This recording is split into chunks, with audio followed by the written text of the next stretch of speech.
Merci pour la parole accordée. Moi, c'est la sœur Dorcas Sindouem, sœur de Notre-Dame de Grâce du diocèse de Chilombo. Symphorose Sitou, sœur de Marie Okwango, diocésaine de Kikwit, dans la province de Kwilu, les Grands Bandundu.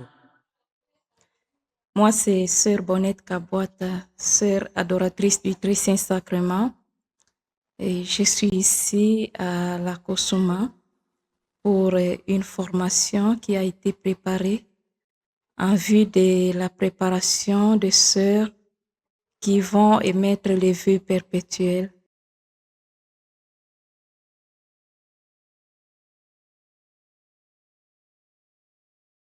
J'ai constaté que dans cette formation, il y a eu seulement quelques congrégations représentées. Tant que dans notre pays, nous avons tant de congrégations. Il y a 16 congrégations qui ont pris part à cette formation. Il y a les sœurs de Marie Okwango, sœurs de la Providence de l'Immaculée Conception, sœurs salésiennes de la Visitation, sœurs adoratrices du Très Saint Sacrement, sœurs bénédictines de Lubumbashi, sœurs de Notre-Dame de Grâce de Chilomba, fille de Marie Servante de Bouta, sœur de la Charité de Namur, sœur Ursuline de Tildonk, sœur de Marie de Popocabaka, sœur Oblate de l'Assomption, sœur missionnaire du Christ roi de l'univers, sœur de Jésus, éducateur de Bondo, sœur Thérésienne de Boudjala, sœur Augustine de Dungu, sœur de Saint François d'Assise de Tchoumbé, mais si possible, nos supérieurs majeurs ou les comités de la COSUMA peuvent encore tenir compte de cela à la prochaine occasion pour que d'autres congrégations aussi soient invitées à cette formation.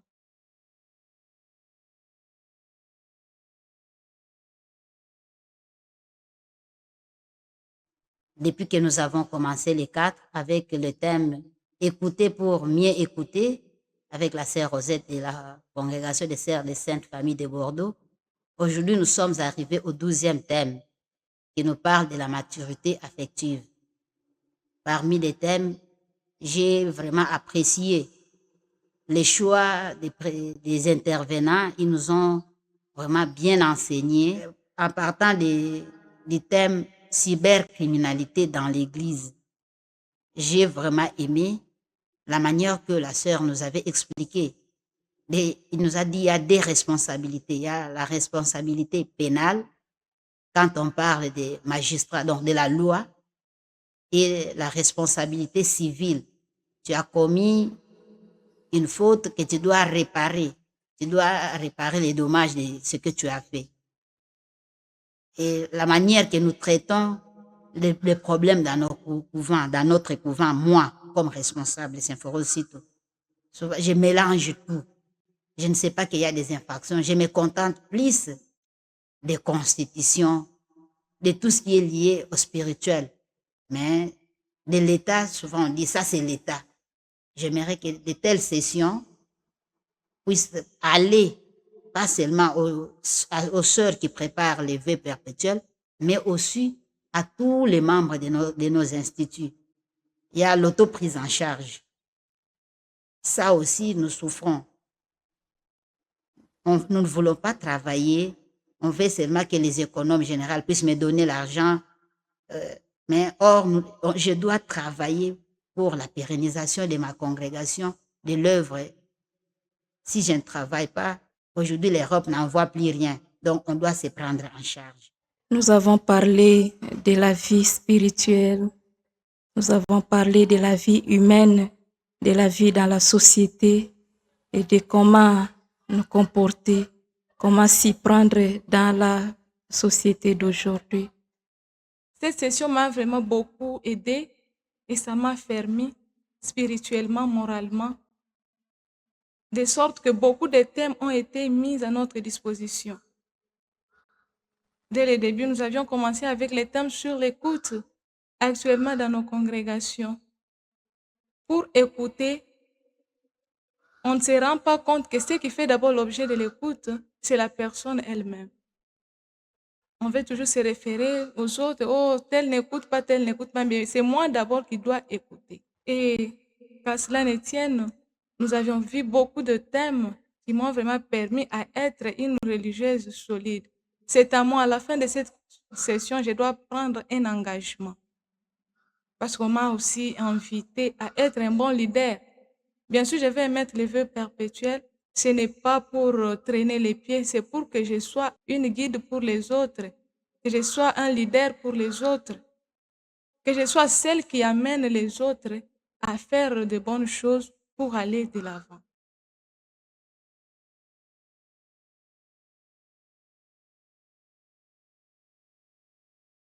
Nous remercions de tout notre cœur toutes nos autorités de la conférence des supérieurs majeurs nationales d'avoir pensé à nous, d'avoir le souci de nous préparer avec cet outil qui nous aidera à affronter la vie que désormais nous allons choisir pour toujours. Et donc, nous allons aussi vous inviter et à donner la possibilité à toutes les provinces de participer à cette formation parce que ici, nous savons que le Congo a beaucoup de congrégations, mais ici, ce n'est pas tout le monde qui est là. Il y a beaucoup de raisons qui font que les autres ne viennent pas, mais s'il est possible de pouvoir demander ou donner la possibilité aux formateurs d'arriver jusqu'au terrain pour aussi outiller nos sœurs qui sont dans les provinces qui n'ont pas la possibilité de nous rejoindre ici. Je remercie l'équipe de Kosuma National pour l'organisation de cette séminaire de formation qui me prépare à prendre mon engagement définitif dans ma congrégation. C'est parce que maintenant, je vais devenir responsable. Des fois, je me disais, c'est pour les aînés. Aujourd'hui, moi aussi, je vais devenir aîné dans la congrégation. C'est pourquoi je demande que la formation que nous recevons ici, vu les distances des congrégations des diocèses, j'aimerais que si l'équipe de Kosuma pouvait encore revoir, ne serait-ce qu'une fois l'an, organiser des formations au niveau des diocèses pour permettre à tout le monde de bénéficier de cette formation. Je suis vraiment très reconnaissante envers le comité de la Kosuma nationale qui a au moins pensé pour une bonne formation des religieuses. Parce que nous constatons que dans beaucoup de nos congrégations, on pense émettre les vœux perpétuels, c'est la fin de tout, non. Tant que c'est le début d'une vie qui doit commencer.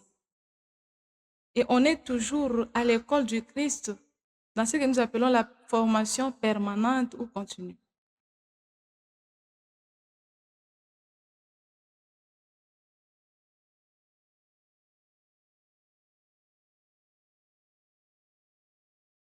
Nous appelons aussi la jeunesse et les jeunes gens, tout comme les jeunes filles, à ne pas avoir peur de se donner au Seigneur, d'entamer cette vie que nous avons déjà choisie, que nous avons fait un parcours. C'est-à-dire le contexte africain fait peur quelque part de donner cette vie au Seigneur parce que pour nous, les Africains, nous savons que la famille est une grande richesse pour nous. Mais donner sa vie au Seigneur n'est pas une perte. Par contre, on a la possibilité de l'ouverture à plusieurs cultures, à plusieurs personnes, à plusieurs nations. Et donc, pour cela, nous appelons les jeunes, ceux qui aspirent, ceux qui doutent encore, ceux qui pensent encore qu'ils n'ont pas cette possibilité de décider pour nous rejoindre, de pouvoir prendre courage, de faire un pas en avant et d'entrer. Le Seigneur ne manquera pas de guider les pas de ceux qui se donnent totalement à lui en toute confiance. Merci.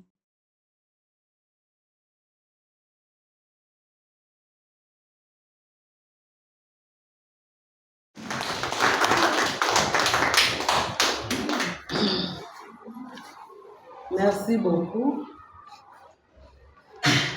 J'ai seulement, on en a beaucoup parlé, j'ai retenu une chose.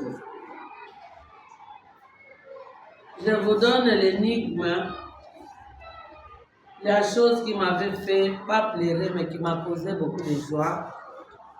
Les jours de ma thèse, il y a des gens qui sont venus me dire, ma sœur, cette intelligence que vous avez, vous allez le léguer à qui? J'ai répondu, je n'ai pas des enfants biologiques.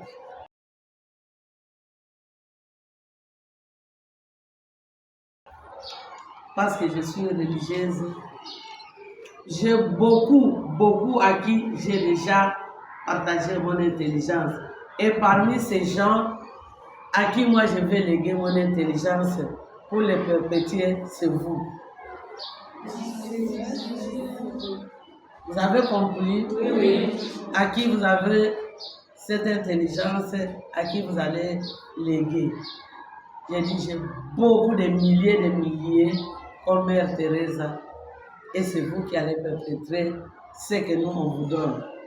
Voilà le message que j'avais à vous donner. Et ils s'attendaient biologiquement, j'allais mettre au monde pour que j'ouvre le cerveau de mes enfants et je les mette. Mais non, moi j'ai mes enfants spirituels à qui je vais léguer et c'est vous. Il faut nous représenter valablement. Voilà le message.